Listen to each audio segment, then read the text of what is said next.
Қайырлы күн бағбандар, мені арнама қош келдіңіздер. Бүгін мен сіздермен қиярды сарғаюдан қорғауға көмектесетін препаратпен бөлісемін. Қиярдың түсі өзгеріп сарғайған кезде әрине көңіліміз түсіп кетеді. Көптеген бағбандар мұнымен бетпе-бет келеді. Бірақ бұл жағдайдың шешімі бар. Бізге қажет ас содасы, су, сұйық сабын және бүріккіш бөтелке.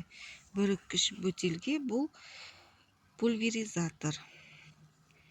Ең алдымен сода ерітіндісін дайындаймыз.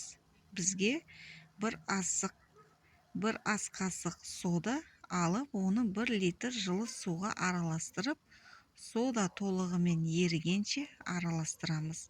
Содан кейін сода ерітіндісіне бірнеше тамшы сұйық сабын қосамыз.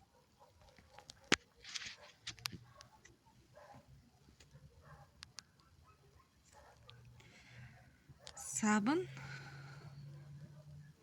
яғни сұйық сабын, бұл қоспа қияр жапырақтарына жақсырақ жабысуына көмектеседі және де бірдей шашылады. Енді дайын қоспаны